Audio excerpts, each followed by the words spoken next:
Hello friends, ఇవాటి వీడియోలో మనిషి ఎలా పుట్టాడు, మానవుల ఉద్భవన ఎలా జరిగింది అనే దాని గురించి అయితే తెలుసుకుందాం. చాలామంది ఇలా అంటారు, మనిషి కోతి నుండి పుట్టాడని, అంటే కోతి నుండి రూపాంతరం చెంది ఉంటాడని అంటారు. అలా అయితే నా ప్రశ్నలు ఏంటంటే, నిజంగానే మానవుడు కోతి నుండి ఉద్భవించినట్లయితే కోతుల జాతి అనేది ఎప్పుడో అంతరించిపోయేది కదా. పైగా మనుషులు ఎలా పుట్టారు అని పరిశోధించవలసిన అవసరం కూడా ఉండేది కాదు. ఎందుకని అంటే మనకు తెలిసి మానవుల మనుగడను ప్రారంభమై సుమారు 1 బిలియన్ సంవత్సరాలు అవుతుంది. ప్రతి దేశంలో కూడా కోతులు అనేవి ఉన్నాయి కదా. మరి అలాంటప్పుడు ఇన్ని సంవత్సరాలలో ఒక్క కోతి నుండైనా మనిషి రూపాంతరం చెందినదిగా మన పూర్వీకులు గమనించలేదంటారా? అది నిజమే కదా. ఇప్పుడు మన పిల్లలు ఎలా పుడుతున్నారు అనేది మనం చూడగలమండి. అలానే పూర్వీకులలో కూడా వాళ్ళ పిల్లలు ఎక్కడి నుండి వస్తున్నారు, నిజంగా ఒక కోతి నుండి ఇలా రూపాంతరంగా మారుతున్నారు అనేది వారు గమనించలేకపోయారంటారా? సో దీని గురించి పరిశోధన చేయాల్సినటువంటి అవసరమే లేదండి. దీని గురించి ఇంతగా పరిశోధన చేస్తున్నారు అంటే మానవులమైనటువంటి మనకే తెలియదు మనం ఏ విధంగా వచ్చాం, మనం ఏ విధంగా ఉద్భవించాం. మనం ఉన్నట్టుండి ఒక మానవునిగా మనం రూపాంతరం చెందామా, లేదంటే భగవంతుని సృష్టి అనే దాని గురించి ఖచ్చితంగా మనం ఆలోచన చేయాలి. ఓకే, సరే, ఇప్పుడు సైన్స్ ఆధారంగానే చూసుకుంటే కోతి నుండి మనిషి ఉద్భవించాడే అనుకుందాం. అలా అయితే మొదటి మనిషి ఆఫ్రికాలోనే పుట్టాడు అంటారు కదా. అదే నిజమైతే మొదటి కోతి కూడా ఆఫ్రికాలోనే జీవం పొందుకుంది. అయితే ఆ కోతులు ఎక్కడి నుండి పుట్టాయి? మనమందరం కూడా ఒకటి ఆలోచించాలి. ఆడ మగ లేకుండా సంతానం అనేది ఏర్పడదు. అలాంటప్పుడు కోతులు రూపాంతరం చెందుతూ మనిషిగా మారాయి అంటారు కదా. మరి ఆ కోతుల్లో మొదట పుట్టిన మనిషి ఎవరు? ఆడ మనిషా లేదా మగ మనిషా? శాస్త్రవేత్తలు చెప్తున్న విధంగా కోతుల నుండే మనుషులు ఉద్భవించారు, రూపాంతరం చెందారు అనుకుందాం. సో ప్రారంభంలో చూసుకున్నట్లయితే ఏదో ఒక మనిషి అనేవాడు ఏర్పడ్డాడు, రూపాంతరం చెందాడు. అన్ని కోతులు మనుషులుగా మారలేదు కదా. ప్రారంభంలో ఎవరో ఒక్కరు పుడతారండి. సో వారు ఆడైనా కావచ్చు, మగైనా కావచ్చు. వారి సంతానాన్ని పెంపొందించాలి, ఇంకా విస్తరింపజేయాలి అంటే వారు పెళ్ళి అనేది చేసుకోవాలి, ఎవరితో ఒకరితో సంతానంగా ఉండాలి. ఓకే, సో అలాంటప్పుడు వాళ్ళు చేసుకోవాల్సింది ఎవరిని చేసుకుంటారు? మరలా కోతులనే కదా. పుట్టేది ఒకలే. ప్రారంభంలో ఎవరైనా సరే ఒకలే పుడతారు, అది మగైనా కావచ్చు, ఆడైనా కావచ్చు. మరలా కోతుల్ని పెళ్లి చేసుకున్నట్లయితే ఇలా మనుషులుగా ఉద్భవిస్తామా? సో ఇది ఆలోచించాల్సినటువంటి విషయమే కదా. లేదంటే కోతులన్నీ మనుషులుగా మారాయా? ఇలా ఆలోచిస్తే బుర్ర తిరిగిపోతుంది కదా. కానీ మన గురించి, సృష్టి గురించి ఆలోచిస్తేనే ఇదంతా ఎలా ఏర్పడిందో తెలుస్తుంది. ఏ వస్తువు అయినా తయారు చేయబడాలి అంటే క్రియేట్ చేసిన వారు ఉండాలి. క్రియేటర్ లేకుండా ఏది కూడా సృష్టించబడదు. సో ఇదంతా కూడా నేను ఎందుకని చెప్తున్నాను అంటే సైన్స్ అనేది ఎంతో గొప్పదని మనందరికీ తెలిసిందే, కానీ దేవుడు కూడా అంతే గొప్పవాడు. సో ఇందులో ఏది నిజం అనేది ఇవాల్టి వీడియోలో తెలుసుకోబోతున్నాం. ఓకేనా?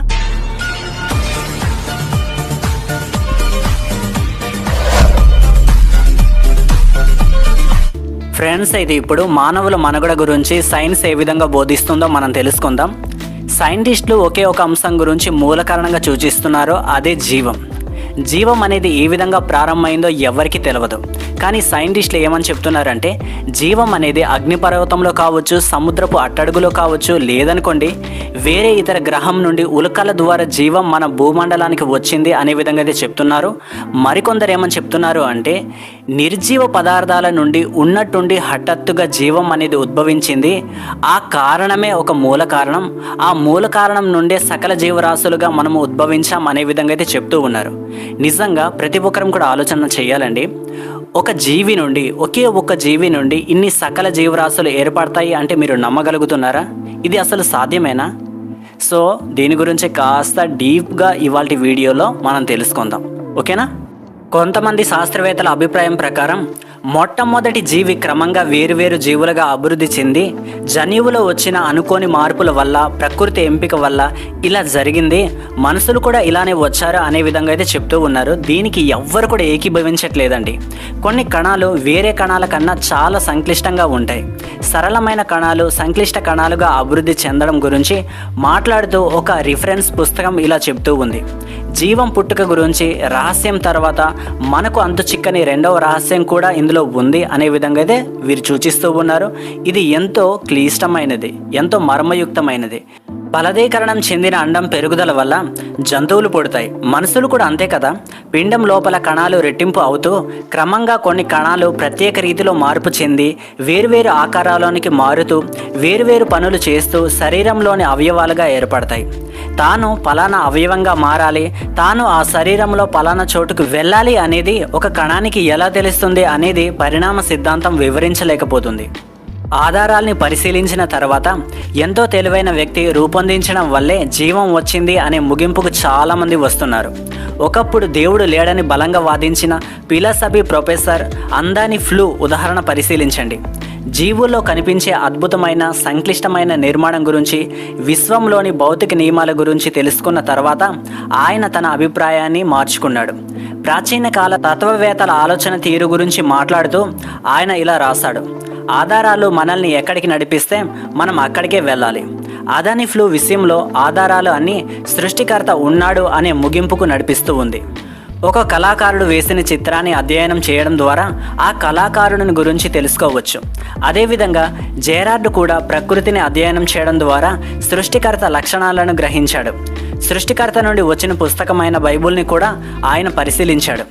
తిమోతి 2లో 3-16 వరకు అందులో మానవ మనుగడ జాతి గురించి సంబంధించిన ప్రశ్నలకు సంతృప్తికరమైనటువంటి జవాబుల్ని కనుగొన్నాడు. అలాగే ప్రజలు నేడు ఎదుర్కొంటున్న సమస్యలకు పరిష్కారాల్ని కూడా తెలుసుకున్నాడు.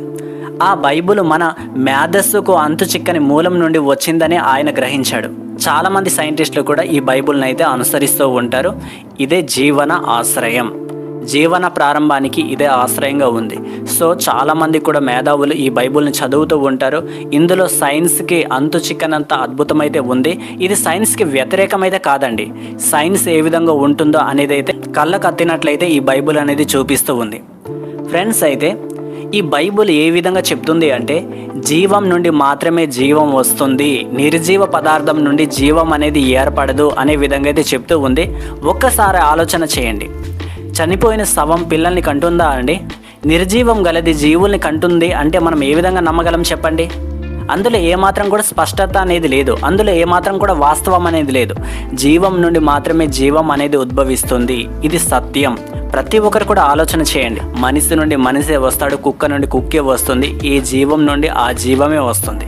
ఫ్రెండ్స్, ఈ వీడియోని చివరి వరకు చూస్తారు కదా, మీరేమనుకుంటున్నారు? ఒక నిర్జీవ పదార్థం నుండి జీవం ఏర్పడింది అనుకుంటున్నారా, లేదంటే ఒక బ్యాక్టీరియాతో ప్రారంభమై ఇన్ని జీవులుగా ఏర్పడ్డాయని మీరు అనుకుంటున్నారా? లేదనుకోండి.